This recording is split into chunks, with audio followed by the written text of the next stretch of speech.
I love when people, make fun of me, what I mean? And they go, I feel so sorry for you. I was like, don't feel sorry for me. I'm fine. I'm okay. Like, why do people feel sorry for me for? And why do they have to keep mentioning it every so often to me that they feel sorry for me?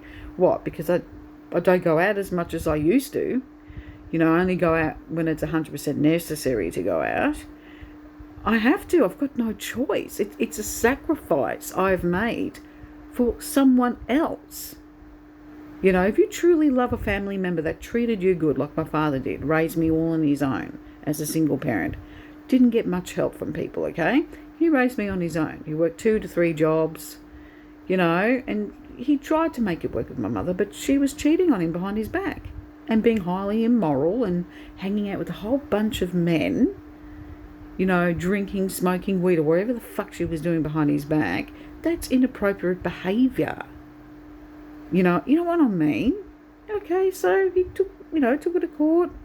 She didn't fight. Oh no, she didn't even come back, 3 or 4 years later and try to fight again or anything. She just signed me away. And my dad raised me, and thank God he did. And he took good care of me. And that's what happens when you've got good parents that take good care of you, okay, as you're growing up all the way into your teenage years, into early adulthood. And something happens to that parent, that mother or that father, you will do anything for them. You will move mountains for them. You'll take care of them to the best of your ability. Of course, you're not perfect. There will be days where you're going to be frustrated and you want to snap, and that's natural. That's normal. But as long as you don't, murder the one you're taking care of, you know what I mean? Like, never let it get to that far. If he ever becomes too much, you've got to get some extra support coming in to help you. But at this stage, my dad's fine in that area. He doesn't want, any extra nurses coming in because he only trusts me in taking care of him. He's very stubborn and very set in his ways. He won't accept extra help. That's just how he is. I can't force him to do anything he doesn't want to do that makes him feel uncomfortable and makes him feel unsafe. I'm his safety. I'm the one he trusts. So I must take care of him, I'm sorry, to his dying day. Which means, sadly, love and deeper meaningful connections, as in boyfriend and girlfriend, or, you know what I mean, will have to be put on hold, okay, until I'm 100% ready to be able to join in a person into my life, because that person will have to be very fucking strong mentally and emotionally, because they're going to see things they're not going to like. Okay, and it will affect them, and they will eventually become highly resentful towards me and my father, especially if they feel left out and always be put in the back burner. And that's exactly what's going to happen to any man that enters my life. That's the point I'm getting at. That's the reason why I've been single for quite some time. It's because of that reason. Okay? Everyone deserves to be loved, and don't you worry, I will eventually be loved one day, even if I'm not. I don't care how old I am. I don't care if I'm 80 and I find love. I don't care if I'm 50, 60 and I find love. It's best to wait until the situation here with me at home is better in the areas of my dad's care, because at the moment it's full on at the moment. Like, there's a lot I need to do each day.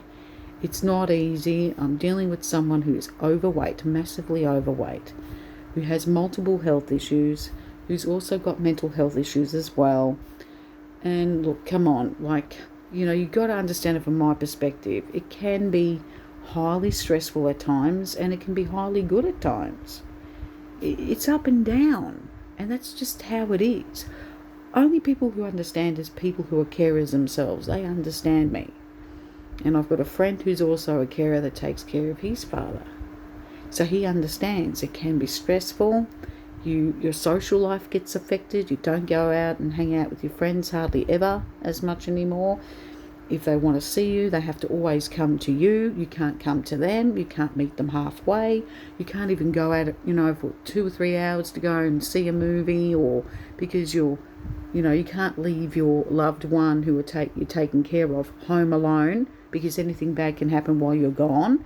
They can have a fall, a fire, anything. because my ex-best friend, who was bed-bound but also wheelchair-bound, was left home alone all night. And the house burnt down and she died in the house fire. I learnt from that experience. That was my ex-best friend's mother, Cheryl. It was on the news in Hampton East. Okay, it was on the news. That was my, in Moorabbin, Hampton East area. That was on the news, and that was my best friend's mother's house. And I used to go there religiously every weekend. We used to have little gatherings there. We used to smoke weed, drink alcohol. That's, that, and I learned from that experience, and I thought, oh shit, nah, I'm never going to leave my dad home alone. Ever. But if I do go out, anything that I need to do for my father needs to be close to home, within walking distance. You know what I mean? Like GP, dentist, chemist, everything has to be close. So that way I don't leave my dad home alone for too long. You know what I mean? And yeah, it's a sacrifice I've made, but I'm going to be rewarded in the end. One way or another, the universe will reward me for my sacrifice. I've sacrificed a lot of things. I've even stopped smoking to sacrifice a portion of extra money to help my father get a carton of cigarettes every fortnight. Because I know my dad more than anyone. I know he will never quit smoking. Because he started smoking when he was 15. He's turning 64 in April. Okay? So he doesn't look his age. He looks younger. And it's sad. It's sad to see someone that doesn't look his age, that looks a lot younger, who has multiple health issues, and that's bedbound, and he can't walk.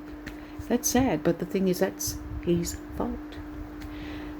It's his fault why he's in that predicament.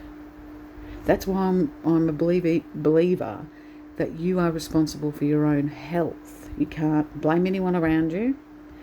For the emotional side and the mental side, yes, I can blame my grandfather for that. The narcissistic upbringing that my dad had. He ruined this whole entire family. So I understand that. See, he needs to go again for a wee because of the fluoride. I'll be back. I'll just pause it. I'll be back. See, that's a prime example. I had to help him go for urination again. Yeah, because of those bloody fluoride tablets. Like, when he takes them, he has to take 3 tablets daily, right? But when he takes them, it really makes him urinate. So he has to make sure he takes them at the same time each morning, which is at 10:30. 10:30 every morning he takes it. He won't stop this until 10:30 p.m. tonight. You will urinate for 14 hours every 30 minutes. So every hour, I have to go twice to help him for urination. It's annoying and it's tedious, but it has to be done. You see? I'm constantly moving around and doing something. Constantly. If it's not cleaning, sorting out chores, taking care of Chica, running around for his needs, running around for my own needs, it's constant. Never ends. Oh, but don't worry, in the end I'm going to make sure, I'm going to go on a fucking holiday, a well-deserved holiday for myself, not for anyone else, but for me. And, yeah, there will be a time where my dad will go into care by force because he's a bit in denial about it. If he thinks that he's not going to go into care ever, he will, because he can't walk. So how am I going to get him out of here safely without causing further injury to him? He's bedbound. How are we going to get him out of the bed safely? What, we're going to call an ambulance to get him from point A to point B? You see, this is what he's not seeming to be grasping, and that's what's annoying me too. We get into deep, heated discussions about it. I said, Dad, you need to get used to the thought now that possibly in the future you're going to have to go into care. And don't worry about what happens to me. He's constantly worried. He's like, are you going to be okay? Will you be able to find a job? I don't want you being on the streets and homeless or anything. He worries a lot about that. He does. And it's like, don't worry, at least you're going to be okay. Don't worry about me. You know what I mean? Parents will always worry about their kids, no matter what, no matter how old you are.